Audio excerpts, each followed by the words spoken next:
Lawrence Bishnoi के ऊपर बनी वेब सीरीज कंट्रोवर्सी में क्यों, रकुल प्रीत सिंह का क्लैरिफिकेशन, खलनायक रिटर्न टीजर रिव्यू, रिहाना फिर से मुंबई क्यों आई, दिलजीत दोसांझ की मां। हेलो गाइस, मैं हूं धीरज और आप देख रहे हो बॉलीवुड मार्ग। तो आज की पहली अपडेट लॉरेंस बिश्नोई के वेब सीरीज को लेकर है। तो लॉरेंस बिश्नोई के ऊपर एक वेब सीरीज बनी थी जिस पर सेंट्रल गवर्नमेंट ने रोक लगा दी। According to various reports, Punjab police ने सेंट्रल गवर्नमेंट को लेटर लिखा था। उन्होंने कहा था कि इस वेब सीरीज से स्टेट में दंगे भड़क सकते हैं और माहौल खराब हो सकता है। पंजाब पुलिस की रिकमेंडेशन के बाद सेंट्रल गवर्नमेंट ने इस प्रोजेक्ट पर रोक लगा दी। वैसे सिर्फ पंजाब की पुलिस ही नहीं, लॉरेंस बिश्नोई की फैमिली भी चाहती थी कि ये वेब सीरीज ना बने। उनका कहना था कि जब ये वेब सीरीज बन रही थी तो उनसे किसी ने कुछ पूछा नहीं, उनसे कोई परमिशन नहीं ली गई थी। लॉरेंस बिश्नोई के चाचा रमेश बिश्नोई ने इस वेब सीरीज पर आरोप लगाया कि इसमें लॉरेंस बिश्नोई को एक बहुत बड़ा गुंडा और मास्टरमाइंड दिखाया गया है, जो कि एक तरफा नैरेटिव सेट करने की कोशिश करता है। आगे लॉरेंस बिश्नोई के परिवार ने कहा कि क्योंकि लॉरेंस के ऊपर कई सारे केसेस अभी कोर्ट में चल रहे हैं और उस बीच में इनके ऊपर वेब सीरीज बनना उनके लिए दिक्कत कर सकता है कोर्ट की लीगल प्रोसीडिंग्स में। वैसे पंजाब कांग्रेस के लीडर अमरिंदर सिंह राजन ने भी इस वेब सीरीज को लेकर कहा था कि ये नहीं बननी चाहिए, क्योंकि पंजाब में वैसे ही गन कल्चर और नशा एक बहुत बड़ा इशू है और ऐसे वेब सीरीज के आने के बाद यूथ को गलत मैसेज जाता है। अब देखते हैं कि इस वेब सीरीज के मेकर्स इस बैन के खिलाफ अगला क्या कदम उठाते हैं। जो भी अपडेट आएगी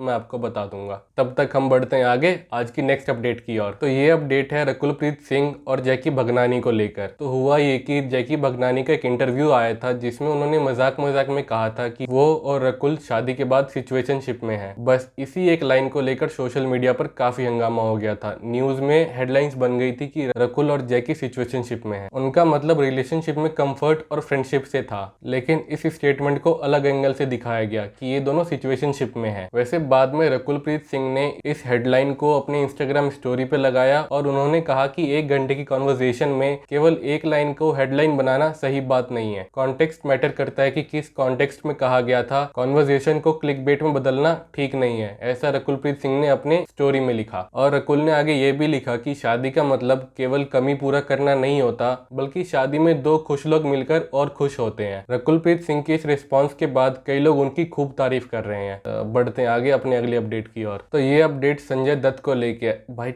तगड़ा कंपटीशन दे रही है अक्षय कुमार को। आज इनकी नई मूवी का टीजर आया है और जिसका नाम है खलनायक रिटर्न्स। मेकर्स ने फिल्म का टीजर रिलीज कर दिया और संजय दत्त का फर्स्ट लुक देखकर फैंस बहुत खुश हो रहे हैं। लंबे बाल, लग रहा है कि बल्लू जेल से फरार हो ही जाएगा। और संजय दत्त के चेहरे पे एक्सप्रेशन भी एकदम तगड़े आ रहे हैं। टीजर के कैप्शन में लिखा है, कुछ कहानियां खत्म नहीं होती, वो दोबारा शुरू होती है, खलनायक रिटर्न्स। और इस लाइन ने फैंस को और भी ज्यादा एक्साइटेड कर दिया है। संजय दत्त ने खलनायक के लिए सुभाष घाई को थैंक यू बोला और उन्होंने कहा कि खलनायक की जर्नी बिना उनके कंप्लीट नहीं होती और सुभाष घाई को एंटरटेनमेंट का लेजेंड बताया। वैसे संजय दत्त ने यह भी बताया कि खलनायक के सीक्वल का आइडिया उन्हें तब आया जब वो जेल में थे। उन्होंने जेल में कई लोगों से पूछा कि अगर मैं खलनायक रिटर्न्स बनाऊं या सीक्वल बनाऊं तो क्या आपको अच्छा लगेगा।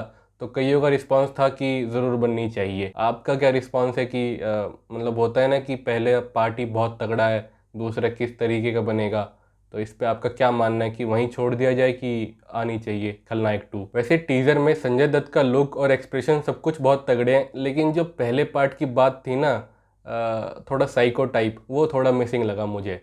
हो सकता है ट्रेलर में और ज़्यादा अच्छा किया जाए और दिखे क्या है नहीं है। अभी तो टीजर ही आया, देखते हैं ट्रेलर जब आता है तब। खैर अब देखते हैं बल्लू का कमबैक बॉक्स ऑफिस पर कितना बड़ा धमाका करता है।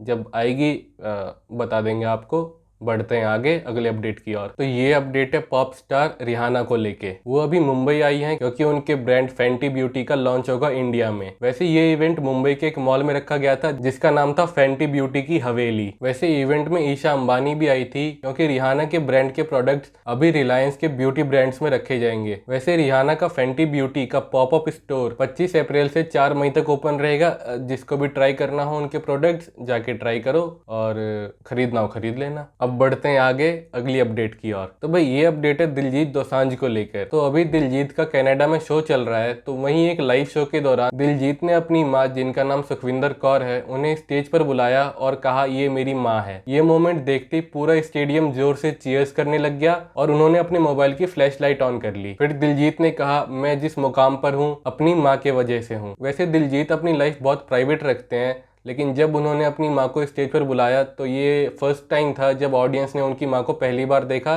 इसीलिए थोड़ा स्पेशल बन गया। स्टेज पर दिलजीत की माँ ने उन्हें गले लगाया और आशीर्वाद दिया। ये जेस्चर भी लोगों को बहुत अच्छा लगा। वैसे दिलजीत का शो कनाडा के BC प्लेस स्टेडियम में हुआ था, जहां 50,000 से ज़्यादा लोग आए थे और इसमें अफ्रीकन्स भी थे। मतलब देख रहे हो प्रभाव पंजाबियों का, अफ्रीकन्स को ही पंजाबी बना रखा उन्होंने। खैर, पंजाबी सिंगर्स ने तो पूरी दुनिया में अपने फैंस बना रखे हैं। तो ये थी आज की सारी अपडेट्स। मिलते हैं आपसे कल अगली वीडियो में, तब तक के लिए आप सब्सक्राइब कर सकते हो।